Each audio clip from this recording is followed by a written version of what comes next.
അപ്പോഴേ Thazhekkad major arc എപ്പിസ്കോപ്പ തീർത്ഥാടന ദേവാലയത്തിൽ 2, 3, 4, 5 തീയതികളിൽ തിരുനാളാണല്ലോ. അപ്പോൾ ഞങ്ങളുടെ അമ്പ് വന്നത് തന്നെ 7 മണിക്കാണ്. ഒരൊറ്റ സെറ്റായിട്ട് അമ്പ് വന്നതുകൊണ്ട് ഘട്ടം ഘട്ടമാവാതെ സെറ്റ് ഞങ്ങളുടെ പിണ്ടി കണ്ടു. പിണ്ടി മഴ പെയ്തപ്പോൾ പിണ്ടിയൊക്കെ ആകെ നാശമായി. ഞങ്ങളുടെ ഏഞ്ചലാണ് കേട്ടോ, ഞാൻ പറയുന്ന പോലെ എൻ്റെ ഹസ്ബൻഡിൻ്റെ ചേട്ടൻ്റെ മോളെങ്കിൽ ഇത് അവളുടെ അമ്മയുടെ അങ്ങയുടെ മോളാണ്. ഇത് ഞങ്ങളുടെ അമ്മായിയുടെ പേരക്കുട്ടിയാണ് കേട്ടോ. അപ്പോൾ അവൾ രാത്രി വന്നപ്പോൾ ഒന്ന് വീഡിയോ എടുത്താൽ ഞങ്ങളൊന്ന് രാത്രി ഒന്ന് ഇറങ്ങി. അപ്പോൾ എൻ്റെ കെട്ടിയൻ്റെ കൂടെ എനിക്ക് പള്ളിയിൽ പോകാൻ പറ്റിയില്ല, അതാണ് ഇന്നലെ പോയായിരുന്നു. അത് ആൾ വളണ്ടിയറൊക്കെ ആയിരുന്നു. അപ്പോൾ ആൾ അങ്ങനെ വണ്ടികളൊക്കെ അങ്ങോട്ടും ഇങ്ങോട്ടൊക്കെ വിടാനും ഒക്കെ ആയിട്ട് നിൽക്കുന്നുണ്ടായിരുന്നു. അങ്ങനെ നമ്മൾ പള്ളിയിലെത്തി. ഞങ്ങളുടെ റിലേറ്റീവ്സിൻ്റെ കൂടെ പള്ളിയിലെത്തിയിട്ടുണ്ട്. പള്ളിയിലെത്തിയിട്ട് അവിടുത്തെ ലൈറ്റും കാര്യങ്ങളൊക്കെ ഉണ്ട്. ഒന്ന് കുഞ്ഞിതായിട്ടൊന്ന് വീഡിയോ എടുത്തതാണ് കേട്ടോ. അപ്പോൾ പിള്ളേർ 2 വീട്ടിൽ ഉറങ്ങി കിടക്കാണ്, അമ്മയുണ്ട്, അതാണ് പേടിക്കാനില്ല. അപ്പോൾ ഞാനൊന്ന് വീഡിയോ എടുത്തു. എൻ്റെ ഡ്രസ്സ് എങ്ങനെയുണ്ട്, സൂപ്പറായി. എനിക്ക് എൻ്റെ കെട്ടിയൻ പെരുന്നാളായിട്ട് വാങ്ങി തന്നതാണ് കേട്ടോ.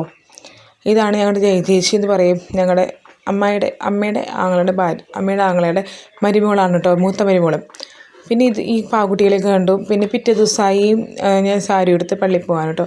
ഞായറാഴ്ച സൺഡേ, അതായത് മിഞ്ഞാന്ന് ആ സാരി എടുത്ത് ഈ സാരി എടുത്ത് പള്ളി സാൻ്റെ മോനാണ് വീഡിയോ എടുക്കുന്നതും ഫോട്ടോ എടുക്കുന്നതൊക്കെ കേട്ടോ. സെഫാൻകുട്ടനെ അവൾ നന്നായിട്ട് വീഡിയോ എടുത്ത് ഫോട്ടോ ഒക്കെ എടുത്തായിരുന്നു. എൻ്റെ യൂട്യൂബ് ചാനലിൽ ഒരു മെയിൻ സപ്പോർട്ടർ തന്നെയാണ് സാൻ്റെ മോളും. ഞങ്ങൾ ഫോട്ടോ എടുത്ത് തരുമെന്ന് വെച്ചപ്പോൾ അവളൊന്ന് എടുത്തു തന്നാൽ ഇതിങ്ങനെ പിറകിൽ കൈ കെട്ടി നിൽക്കുന്നുണ്ടെന്ന് തോന്നണ്ട, അതങ്ങനെ നിൽക്കുള്ളൂ. ഞങ്ങൾ രണ്ടാളും കൂടെ ഇത് സെൽഫി എടുത്തു. പെരുന്നാൾ അങ്ങനെ അടിച്ച് പൊളിച്ചു. അപ്പോൾ എന്തായാലും നല്ല പെരുന്നാൾ വീഡിയോ സപ്പോർട്ട് ചെയ്യാം.